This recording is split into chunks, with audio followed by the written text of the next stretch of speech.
Deep-sea animals are going through a mysterious evolution. They are evolving right now at this very moment. If you don't believe in some very ugly creatures, then see this. This is the squid living in shallow waters, and this is this squid living in the deep sea. Cousin of the same creature, you can clearly see that despite being of the same species, this squid has evolved itself into a blood-sucking vampire in the region, well, deep sea, which had to keep itself alive. So is it really deep? To survive in the sea creatures have to take a scary form. Well, kind of, and why and how. I will explain it to you in detail further, but you know what? All fishes are not exactly scary. Some species are also strange. Like this sarcastic fringe head in the deep sea. It may look as small as a 2-liter bottle in size, but as soon as it opens its mouth, it appears so big that it can swallow a person's head and is unique from all the others. Looking at it, it seems as if someone has plucked out the eyeball of the one-eyed puppet and swallowed it. So, along with the scary noise, this strangeness is also a survival strategy of deep-sea creatures. Because if you are wondering, this is happening only because of the harsh environment. So let me tell you, land animals also live in harsh environments. Like, for example, cockroach.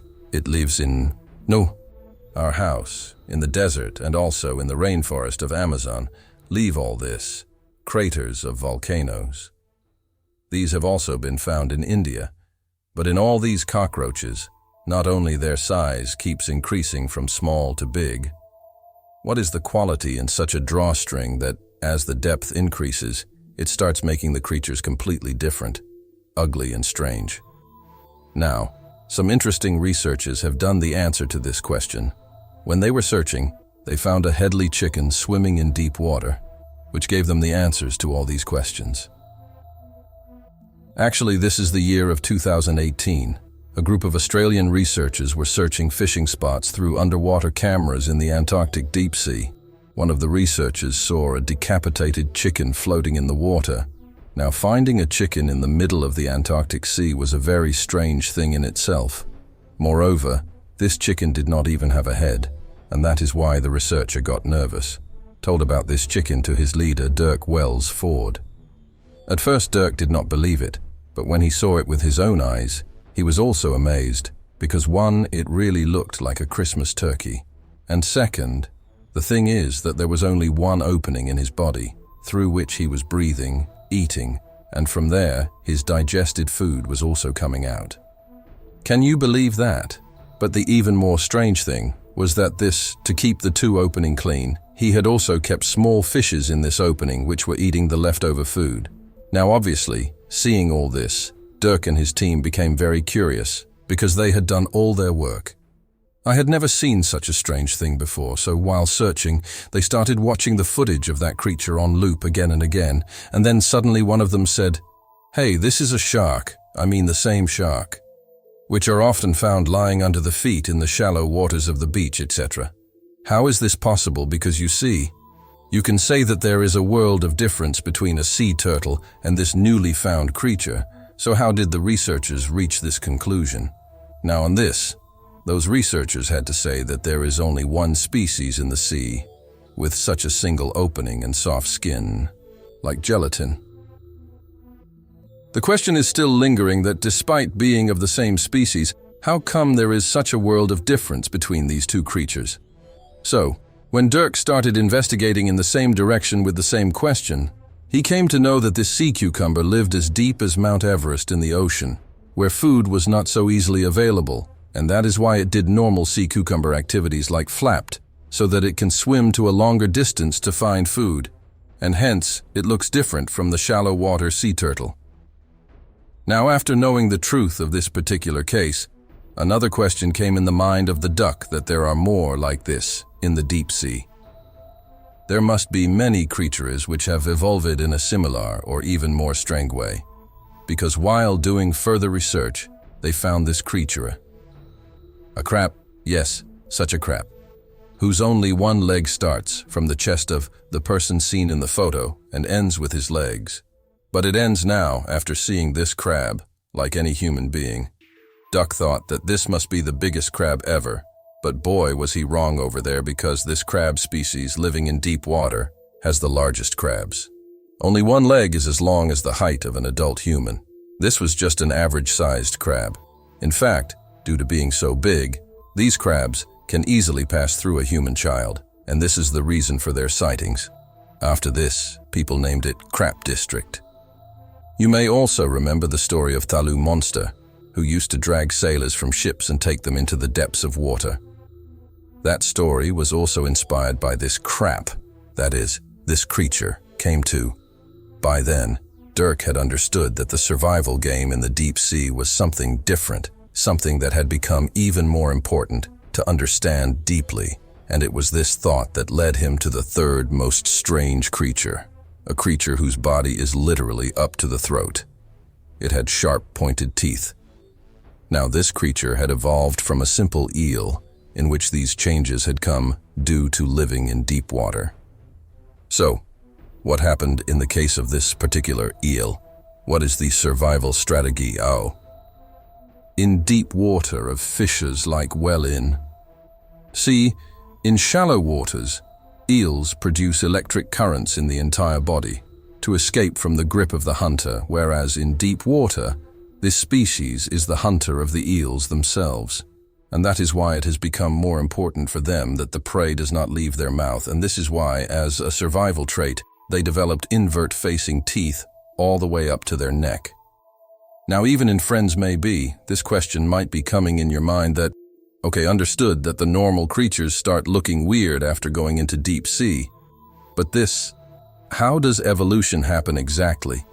How much time does it take? Well, to find answers to these questions, Susan Lynn Quist, a researcher from MIT, conducted a very unique research. In fact, in her research, she took some Mexican tetrafishes. Now, why were these fishes specifically taken? Because, according to Sujan, several million years ago, some Mexican tetrafishes went from shallow water to live in deep-sea caves. And as soon as they went into deep water, they lost their eyes and started looking different from their shallow water cousins. Sujan felt that if she was able to find out the cause and effect behind this adaptation, then perhaps she would know about the strangeness and scary nature of deep-sea creatures, because she suspected that perhaps it might be due to mutation in the genes of animals. The ASP90 protein may be involved, and this is what she wanted to verify. Now, for this, she injected some chemicals into the eyeless cousins living in shallow water and voluntarily manipulated their ASP90 protein. And now, do you know that what happened next? Well, after a few days passed, they noticed that in the next generation of these fishes, some had more eyes. They had grown larger, and some had lost their eyes, like their deep-sea cousins. Besides, they also noticed that there was a difference of 83% in the size of the eyes of the fishes, and this confirmed that the Mexican tetras had gone to live in the deep sea. Variations had come in their ASP90 proteins. Now, definitely the next obvious question was, why exactly this happened at that time when these fishes evolved? There is no way to know exactly for sure except time. But we can give some possible explanations behind this evolution. Like, for example, there is more darkness in the deep sea, due to which the chances of seeing any fish are less, and hence, in such a situation, it is difficult for any fish to go backward. Detecting movements in the water becomes more important than the eyes, and that is why, as per natural selection, these fishes have discarded the eyes and developed the senses to sense the movements in the water. So when the eyes, there was no such need in the deep sea, so naturally these eyes did not benefit survival. And if eyes did not benefit survival, then some mutation versions did not have eyes, and yet those fishes started surviving well. So gradually this eye trait was completely eliminated in newer versions and replaced with traits that actually boosted survival in the deep sea. But here's another conflate: there are many fish like this in the deep sea too. Those who have eyes, and if eyes are not providing any benefit in survival in deep sea, then all those fishes should not have eyes. Well, your question is absolutely valid, but let us understand the concept a little back. See, ASP90 protein works. It is important to bring mutation in any gene, and not just in the income-related genes, and that is why this protein causes mutation of different genes in different organisms. Some fishers have used the genes that determine their skin color to protect themselves from predators. They brought mutation in their genes and converted their body color to black or red, because when they reach the deep sea, the red light first gets scattered and lost, due to which these colored creatures become invisible in the deep sea. And this was the reason that among the fishes studied by Ivan Ark, the color of most of the deep sea creatures was either red or black, and here, sure guarantee that you will be scared now, so now wait till now. Who are you scared of? From the environment or from the environment? Well, from the environment. Because the environment is unknown, so actually at the fundamental level, we fear those things which are unknown to us. It's because our brain associates unknown things with being risky, with being unsafe. And this is actually one of the most fundamental reasons, because if we talk about deep sea, then, deep sea is at 95. When you see the creatures and explodes, you do not see these creatures here and there normally. Hence, your exposure to them has been very less, and that is why these creatures appear to us as aliens. They appear unknown, and our brain perceives them with the emotion of fear. So here, basically, the fear is not from the scary creatures, but from their unknownness, and in the very fact that they live in an unknown environment which explodes 95 times. Yes, that fear is being created if their exposure is repeated in front of you. As they start appearing here and there in the aquarium, everywhere, this fear will also reduce, and after a point, you will just not be afraid.